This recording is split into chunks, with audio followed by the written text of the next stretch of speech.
नमस्कार। सभी छात्र छात्राओं को नमस्कार।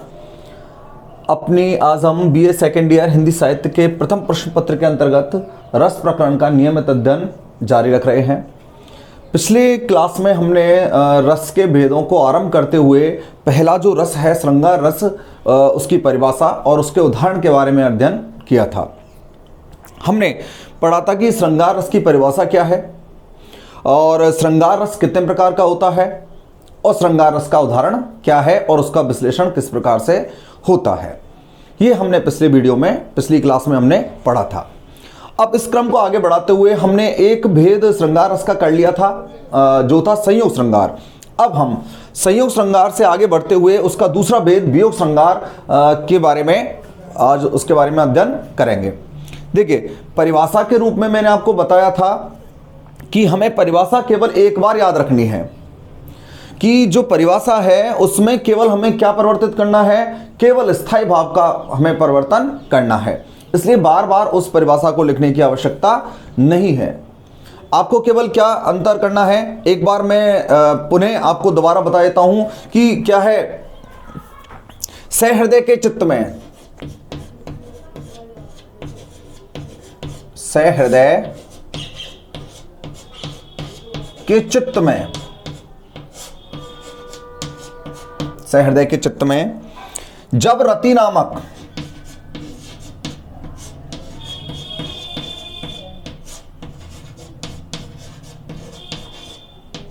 सहृदय के चित्त में जो रति नामक स्थायी भाव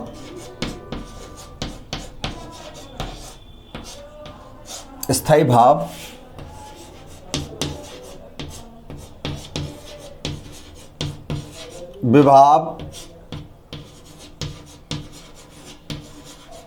अनुभाव व संचारी भावों से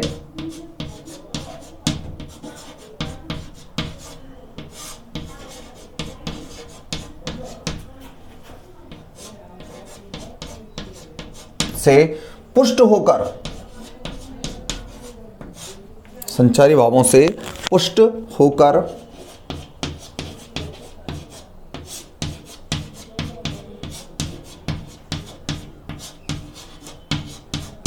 रस रूप में परिणत होता है,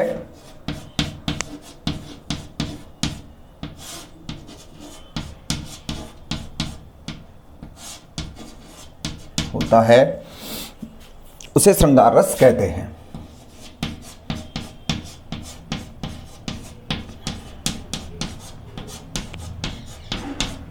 रस कहते हैं। देखिए, हमने श्रृंगार रस की परिभाषा लिखी है। किसकी लिखी है? श्रृंगार रस की। पिछली क्लास में भी हम लिख चुके थे। अब मैं इसमें जो बता रहा हूं उसको ध्यानपूर्वक सुने और हमें जो परिवर्तन करना है वो देखिए। सहृदय के चित्त में जब रति नामक स्थायी भाव, क्योंकि श्रृंगार रस का स्थायी भाव क्या है? रति है। इसलिए हमने यहां पर क्या लिखा है? रति नामक स्थायी भाव किसके? विभाव अनुभाव व संचारी भावों से क्या होता है? पुष्ट होता है और रस रूप में परिणत होता है, उसे हम श्रृंगार रस कहते हैं। अब वियोग श्रृंगार और संयोग श्रृंगार की परिभाषा एक ही है, क्योंकि स्थायी भाव श्रृंगार का क्या है? रति है। इसलिए दोनों की परिभाषा क्या होगी? एक होगी। अब यदि हमें यहां पर हास्य रस की परिभाषा लिखनी है तो यहां पर क्या परिवर्तन करना है हमें कि सहृदय के चित्त में जब रति की जगह क्या लिख देना है? हास्य।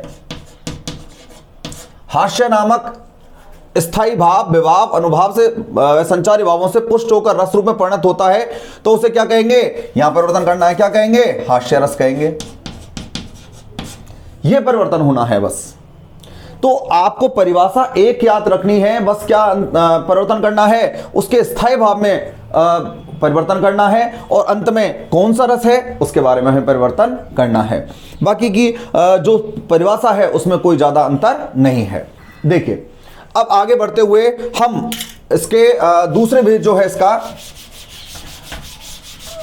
वियोग श्रृंगार, उसके बारे में अध्ययन करते हैं, उसके उदाहरण को देखते हैं। वियोग श्रृंगार का उदाहरण करते हुए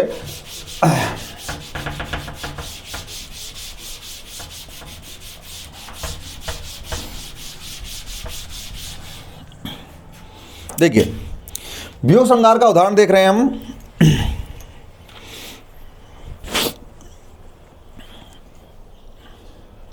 कौन सा कर रहे हैं हम? वियोग श्रृंगार। वियोग श्रृंगार, श्रृंगार रस का दूसरा भेद है। देखिए उदाहरण,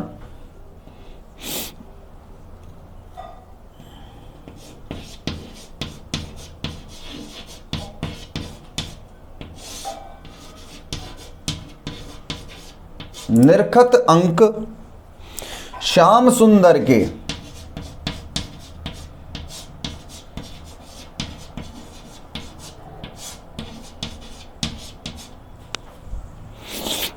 बार बार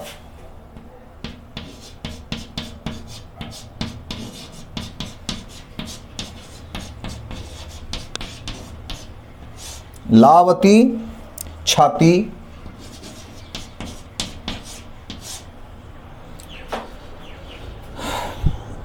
लोचन जल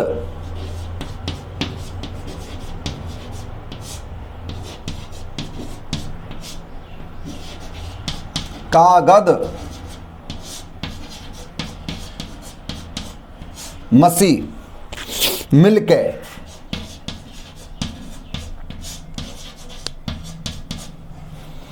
है गई शाम, वह गई शाम, शाम की पाती। देखिए, है गई शाम, शाम की पाती। देखिए ये उदाहरण है किसका? वियोग श्रृंगार का उदाहरण है। हमने संयोग श्रृंगार का उदाहरण कर चुके हैं। वियोग श्रृंगार के उदाहरण को देखते हैं। निरखत अंक श्याम सुंदर के बार बार लावती छाती, लोचन जल कागद मसी मिलके है गई शाम, शाम की पाती। देखिए ये क्या है कि इसमें जो राधा जी हैं उनके लिए श्री कृष्ण के यहां से पत्र आया है, पत्र आया है और वे उसमें अपने आगमन की सूचना प्रदान करते हैं। और उस पत्र को पढ़कर जो राधा जी हैं उन्हें अपने जो बीता हुआ जो समय है, जो सुनहरा समय है, जो अच्छा समय जो श्री कृष्ण के साथ उन्होंने व्यतीत किया था, उनके सारी जो क्रीड़ाएं हैं उनका स्मरण हो जाता है और वो भाव विभोर हो जाती हैं। तो उसके बारे में है निरखत अंक। निरखत मतलब देखकर, अंक मतलब उनकी अंकों की जो बनावट है, मतलब जो शब्दों की बनावट है उसको। अंक श्याम सुंदर के, किसके? श्री कृष्ण के जो पत्र हैं उसमें जो शब्दों की बनावट है उनको देखकर के बार बार लावती छाती, बार बार उसे कहां लगा रही है? अपने हृदय से लगा रही है। ठीक है। लोचन जल, लोचन जल, और उनको पढ़कर उसकी आंखों में से क्या? आंसू गिरने लगे। उनको श्री कृष्ण को याद करके उनकी आंखों में से आंसू झड़ने लगे।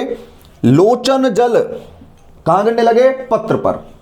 कागद मसी मिलके, कागज, जो कागज पर जो स्याही थी, जो जिस स्याही में वो लिखे हुए थे, जिस स्याही से कलम से जो लिखे हुए थे सब थे, तो लोचन जल आंखों का जल, और कागज मशी मतलब किसकी? जो कागज पर जो स्याही थी, मिलके है गई शाम, शाम की पाती। कैसी हो गई? काले हो गए, क्योंकि जो जल गिरा तो वो अंक कैसे हो गए? शाम रंग के हो गए, शाम वर्ण के हो गए। इस प्रकार से है गई शाम, शाम की पाती। जो श्री कृष्ण का पत्र था वो क्या हो गया? बिल्कुल शाम जैसा, शाम वर्ण जैसा ही हो गया। अब देखिए यहां पर कौन सा श्रृंगार है? वियोग श्रृंगार है। मैंने आपको बताया था कि जहां मिलन की स्थिति हो, सुखद स्थिति हो, वहां पर होता है संयोग श्रृंगार, और जहां बिछड़ने की, किसी को याद करने की और अपने प्रियजन के दूर जाने की स्थिति हो, वहां पर कौन सा होता है? वियोग श्रृंगार होता है। तो यहां पर देखिए, निरखत अंक श्याम सुंदर के बार बार लावती छाती। राधा जी का वर्णन है कि राधा जी क्या कर रही हैं? उसके पत्र को बार बार पढ़ रही हैं, उनके शब्दों की बनावट को देखकर और श्री कृष्ण को याद करके बार बार उसे कहां पर? अपने हृदय से लगा रही हैं। और लोचन जल कागद मसी मिलके, लोचन मतलब आंखों का जो अश्रु थे वो कहां? पत्र पर गिरने लगे। और कागज की स्याही, कागज की स्याही और वह आंखों के अश्रु मिलकर जो पत्र था श्री कृष्ण का वो श्याम वर्ण का था, श्याम वर्ण का हो गया। और किसकी पत्र था? श्री कृष्ण का था, तो हो गई शाम, शाम की पाती। देखिए अब इसका यहाँ विश्लेषण करें। विश्लेषण के बारे में बता देता हूं मैं आपको कि विश्लेषण करना आपके पाठ्यक्रम में कोई अनिवार्य नहीं है कि आपको विश्लेषण करना कोई जरूरी है, लेकिन हम चूंकि रस पढ़ रहे हैं तो रस के एक विश्लेषण से हमें रस की स्थिति के बारे में पता लग सकता है, इसलिए हम रस का पूर्ण विश्लेषण करना यहां पर आवश्यक समझ रहे हैं। वैसे आपको पाठ्यक्रम में प्रश्न उत्तर में इनका विश्लेषण करना कोई अनिवार्य नहीं है। देखिए, हम सबसे पहले देखते हैं आश्रय, क्योंकि मन में भाव उठने वाला व्यक्ति कौन होता है? आश्रय होता है। फिर किसका नंबर आएगा? अपना विषय का। तो देखिए आश्रय, अब यहां पर आश्रय कौन है कि किसके मन में भाव उठ रहे हैं? किसके मन में उठ रहे हैं? कौन पढ़ रहा है पत्र को? आश्रय कौन हो गया? राधा जी पढ़ रही हैं, तो आश्रय कौन हो गया? राधा जी। राधा आश्रय हो गई, क्योंकि पत्र को पढ़ने वाला कौन है? राधा जी हैं। अब विषय किसके कारण हो रही है?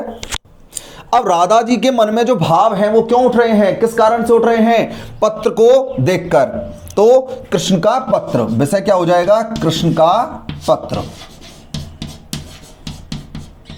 ठीक है, अब देखते हैं आगे। अब आता है अपना अनुभाव। अनुभाव का संबंध किससे है? हम पढ़ चुके हैं, किससे? आश्रय से है। तो अब अनुभाव के तौर पर राधा जी की स्थिति क्या है? क्या कर रही है राधा जी? बार बार पत्र को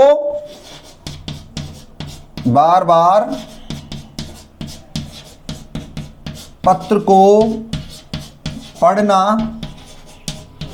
और पढ़कर क्या कर रही हैं? क्या हो रही हैं? रो रही हैं, अश्रु बहा रही हैं। तो अनुभाव क्या हो रहा है? बार बार पत्र को पढ़ना और रोना। अब उद्दीपन भाव क्या है? यहां से दिख रहा है। उद्दीपन भाव क्या है? उद्दीपन भाव का मतलब होता है भाव को बढ़ाने वाली विषय की चेष्टाएं और प्राकृतिक व्यापार। अब आसपास क्या है? देखिए, एक तो पत्र की लिखावट,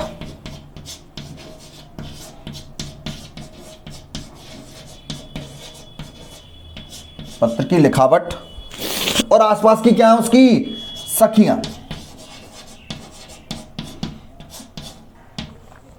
क्या हो रही हैं? आसपास की जो सखियां हैं और राधा जी की जो सखियां हैं वो क्या कर रही हैं? उनको चुप करा रही हैं, उनको दिलासा दे रही हैं, लेकिन राधा जी रोने से नहीं मान रही हैं, वो रुक नहीं रही हैं, रोती रोती जा रही हैं। उनको चुप कराने का प्रयास कौन कर रहा है? उनकी सखियां कर रही हैं। तो उनको देखकर, उन आसपास की खड़ी हुई सखियों को देखकर, और सखियां भी कुछ भाव विभोर होती हैं, और उनको देखकर राधा जी लगातार क्या हो रही हैं? भाव विभोर या श्री कृष्ण को लगातार स्मरण करते जा रही हैं। तो उद्दीपन भाव हो गया ये। अब संचारी भाव क्या है? मैं इधर लिख देता हूं संचारी भाव।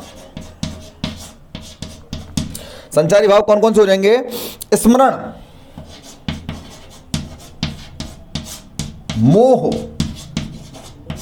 आदि क्या है? संचारी भाव हैं। स्मरण होना, मोह उत्पन्न होना, ये क्या है? यहां पर संचारी भाव हैं। तो आज हमने वियोग श्रृंगार के बारे में पढ़ा है। आज का जो हमारा अध्ययन शुरू हुआ है, तो वियोग श्रृंगार क्या है? श्रृंगार रस का ही एक दूसरा भाग है। पहला भाग कौन सा है? संयोग श्रृंगार है, और दूसरा हमारा वियोग श्रृंगार है। उसका उदाहरण हमने लिखा है, और उदाहरण के साथ उसका विश्लेषण भी हमने यहां पर किया है। तो उदाहरण क्या था? निरखत अंग श्याम सुंदर के, बार बार लावती छाती, लोचन जल कागद मसी मिलके, है गई शाम शाम की पाती। तो इस प्रकार से आप इस उदाहरण को लिख सकते हो, और इसका विश्लेषण भी हम इस उदाहरण के माध्यम से अच्छे ढंग से समझ सकते हैं।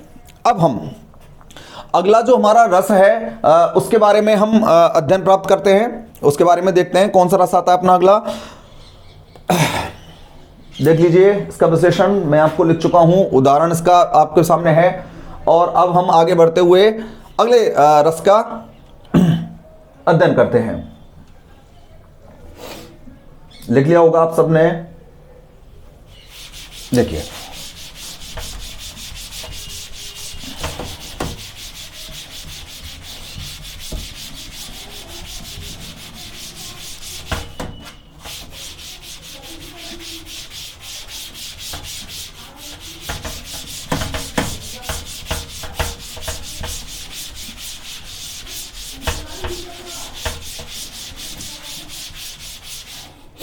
परिभाषा के बारे में आपको बता चुका हूं कि परिभाषा केवल एक बार आपको क्या परिवर्तन करना है, कैसे परिवर्तन करना है, उसके बारे में आपको पता लग चुका है। तो अब हमें बार बार परिभाषा लिखने की आवश्यकता नहीं है, हम केवल क्या परिवर्तन करेंगे, केवल उसके स्थायी भाव में हमें परिवर्तन करना है।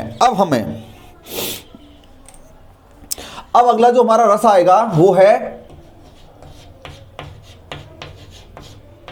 हास्य रस। कौन सा रस आ रहा है हमारा, हास्य रस। हमारा पढ़ते हैं हम हास्य रस।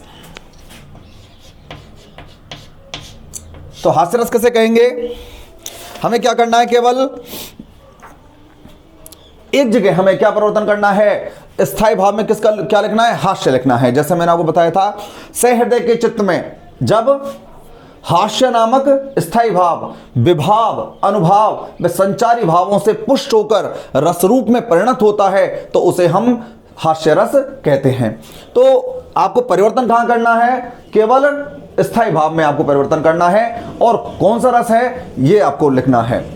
तो हास्य रस का हम उदाहरण लिखते हैं। हास्य रस क्या है, देखिए,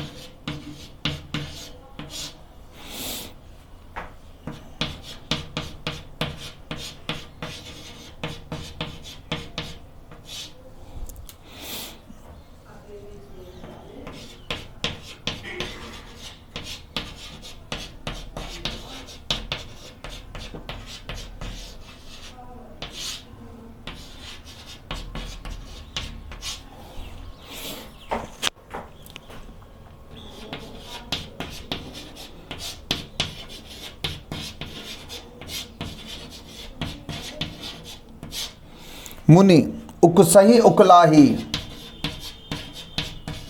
उकसही अकुलाही,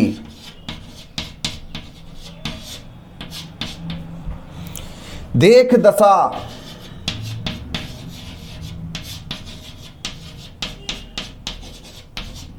हर गण मुस्काही। देखिए हास्य रस का है। अब हास्य रस में का स्थायी भाव क्या है, हास्य है। हास्य मतलब हंसना, ये क्या हो गया उसका स्थायी भाव। अब इसका उदाहरण देखते हैं। उदाहरण से पहले देख लेते हैं, ये स्थिति है कि जब नारद जी को माया के मन में मोह उत्पन्न हुआ तो क्या हुआ कि उन्होंने विष्णु से जाकर हरि का रूप मांगा, और विष्णु जी ने उनके इस अभिमान को, माया मोह को के गर्भ को कम करने के लिए उन्हें हरि का रूप अर्थात बंदर का रूप दे दिया। हरि का दो अर्थ होता है, विष्णु और वानर, तो वानर का रूप दे दिया। और वे अपने आप को विष्णु का रूप समझकर अपने आप में उन्होंने यह माना था कि मुझे किसका रूप मिल गया है, विष्णु जी का सुंदर, अत्यंत सुंदर रूप मिल गया है, और वह भगवान की बनाई हुई इस काल्पनिक नगरी के स्वयंवर में जा पहुंचते हैं, जहां पर अब सारे देवताओं को ये बात पता होती है, और वह वहां पर उनकी स्थिति को जानने के लिए शिव जी जो है वह अपने गणों को वहां पर भेजते हैं कि भाई बताना भाई कि स्थिति क्या हुई है नारद जी के साथ। तो जब वहां पर उनके गण जाते हैं और ब्राह्मण वेश में वो वहां पर बैठे हुए हैं अन्य राजकुमारों के साथ, और जो नारद जी हैं वे जब वहां पर स्वयंवर में जो भगवान के द्वारा रचाया हुआ एक काल्पनिक स्वयंवर था, एक माया जाल था, उस स्वयंवर में उस सुंदर कन्या को देखकर मोहित होते हैं और उससे विवाह करना चाहते हैं। तो वे स्वयंवर में जाते हैं। अब स्वयंवर में जाने के बाद स्थिति क्या होती है उसका यहाँ पर वर्णन है कि वे देख रहे हैं कि वे मेरा रूप कैसा है। नारद जी मान रहे हैं कि मेरा रूप कैसा है, भगवान विष्णु का है, और मैं अत्यंत क्या हूं, सुंदर हूं। वे ये समझ कर बैठे हैं। अब लेकिन वास्तव में उनका रूप क्या था, वानर का था, वानर का था, लेकिन वो क्या रूप समझ रहे थे अपना, विष्णु का, मतलब भगवान का रूप समझकर अत्यंत सुंदरता का भ्रम पाले हुए थे। अब लेकिन जो आसपास जो बैठे हुए व्यक्ति थे वो उनको देखकर क्या हो रहे थे, हंस रहे थे कि भाई ये देखो ये वानर कहां से आ गया भाई स्वयंवर में। अब देखिए, जेहि दिसि नारद बैठे फूली। अब जो कन्या है वो स्वयंवर के लिए आ रही है। अब बैठकर जो नारद जी थे उनकी उत्सुकता बढ़ गई कि जैसे कन्या आएगी सबसे पहले किसके गले में हाथ डालेगी, मेरे गले में हाथ डालेगी, क्योंकि सबसे ज्यादा सुंदर कौन है, मैं हूं।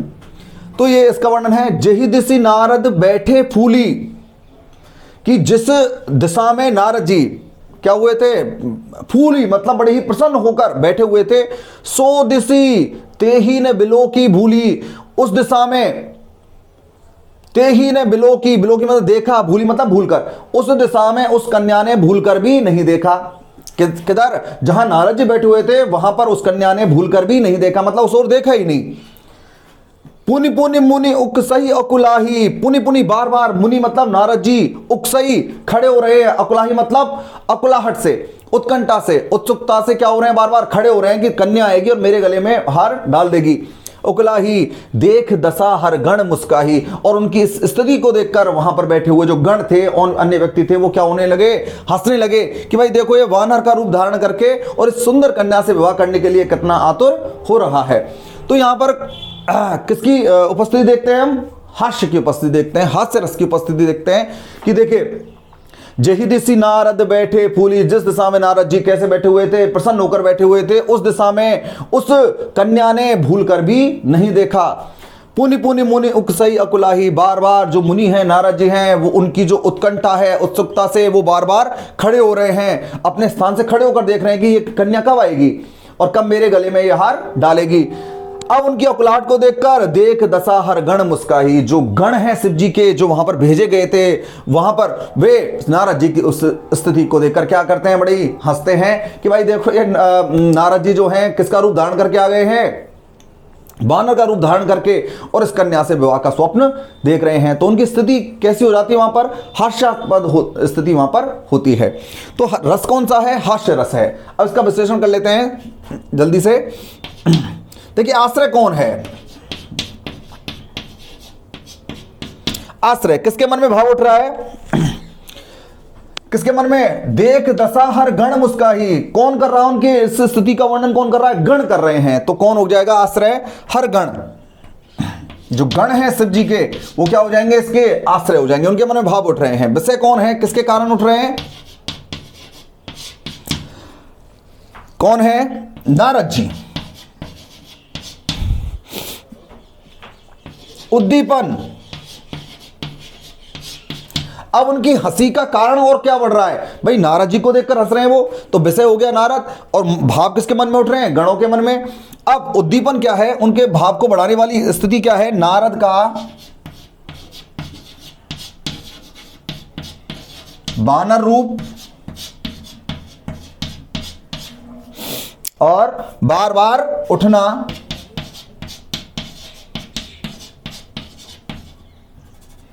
उनकी जो उत्कंठा है वो उनके हास्य का कारण बन रही है। उद्दीपन भाव हो गया। अनुभाव,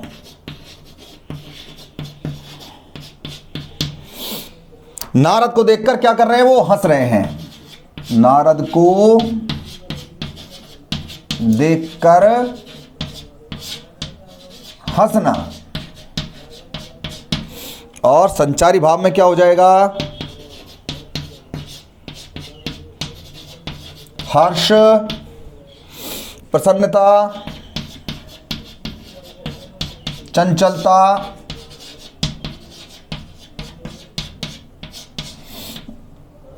हाँ ये क्या हो गए, संचारी भाव हो गए। तो हमने देखा आश्रय कौन है, गण है, क्योंकि भाव किसके मन में उठ रहे हैं, गणों के मन में उठ रहे हैं। किसके कारण उठ रहे हैं, नारद जी को देखकर उठ रहे हैं। उद्दीपन भाव, उनके भाव को बढ़ाने वाली स्थिति क्या है, नारद जी का वानर रूप और बार बार उनका उठना, स्वयं को सुंदर समझना। अनुभाव क्या है, नारद को देखकर क्या कर रहे हैं, वो हंस रहे हैं। संचारी भाव हर्ष है, प्रसन्नता है, चंचलता आदि है, इसके संचारी भाव दिखाई देते हैं। तो आज हमने दो रसों के बारे में अध्ययन किया है, एक तो श्रृंगार रस का वियोग श्रृंगार हमने पढ़ा है और दूसरा हमने पढ़ा है हास्य रस। इस प्रकार से हमारे दो रस हमने पूरे किए हैं। इसके बाद अब हम अगले रसों की ओर अध्ययन करेंगे। धन्यवाद।